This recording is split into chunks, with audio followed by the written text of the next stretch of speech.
بسم اللہ الرحمن الرحیم۔ السلام علیکم ورحمۃ اللہ۔ دوستو، صدیوں پرانی بات ہے کہ ملک یمن پر ایک بادشاہ حکومت کرتا تھا۔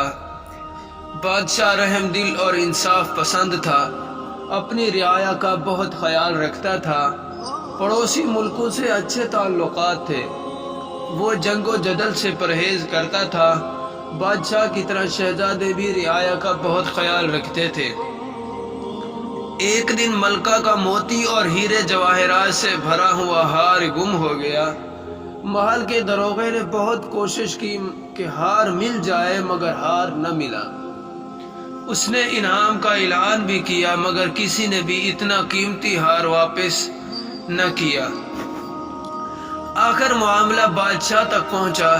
اس نے دربار میں اعلان کیا کہ ہمیں اپنے نوکروں خدمتگاروں پر بھروسہ ہے، مگر افسوس ان میں سے کسی نے نمک حرامی کی ہے اور ہار واپس کرنے پر تیار نہیں۔ کوئی ایسا ذہین آدمی چاہیے جو ہمیں ہار ڈھونڈ کر دے، ہم اسے مالا مال کر دیں گے۔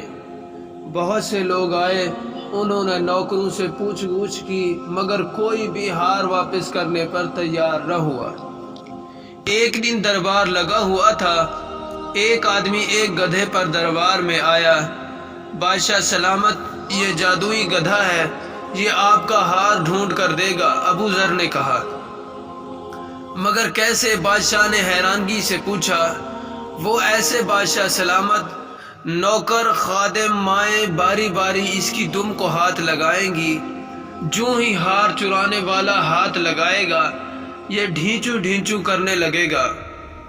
سارے درباری حیران ہو گئے۔ انہوں نے کہا، ہمیں ہار سے غرض ہے۔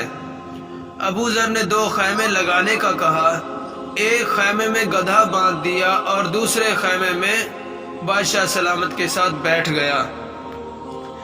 اب سب نوکروں خادموں کو حکم دیا کہ وہ گدھے کی دم کو ہاتھ لگانے کے بعد اس خیمے سے ہوتے ہوئے باہر جائیں۔ سب باری باری گدھے والے خیمے سے ہوتے ہوئے گدھے کی دم کو ہاتھ لگاتے دوسرے خیمے میں داخل ہوتے گئے۔ ابو ذر سلام کے بہانے ان کے ہاتھوں کو سونگھتا اور باہر جانے کی اجازت دیتا۔ نوکر خادم آتے گئے اور ان کے ہاتھ سونگھتے انہیں باہر جانے کی اجازت دیتا جا رہا تھا کہ اچانک ایک خادم کو پکڑا اور بادشاہ سلامت سے کہا، بادشاہ سلامت، یہ آپ کا چور ہے، اس نے ملکہ صاحبہ کا ہار چرایا ہے۔ جب بادشاہ نے اس کی طرف دیکھا، وہ بادشاہ کے قدموں میں گر پڑا۔ بادشاہ سلامت، مجھے معاف کر دیں، میں لالچ میں پڑ گیا تھا، میں ابھی ہار واپس کرتا ہوں۔ بادشاہ نے اسے ہار لانے کا حکم دیا اور ابو ذر سے پوچھا، تم نے بڑی آسانی سے چور پکڑ لیا، یہ کیسے ممکن ہے؟ کیا گدھے نے تیری مدد کی؟ ابو ذر نے مسکراتے ہوئے کہا، بادشاہ سلامت، میرے گدھے میں کوئی کوالٹی نہیں، گدھا تو گدھا ہی ہوتا ہے۔ میں نے اس کی دم پر تیز خوشبو لگائی تھی اور مشہور کیا تھا کہ چور دم کو ہاتھ لگائے گا وہ بولنے لگے گا۔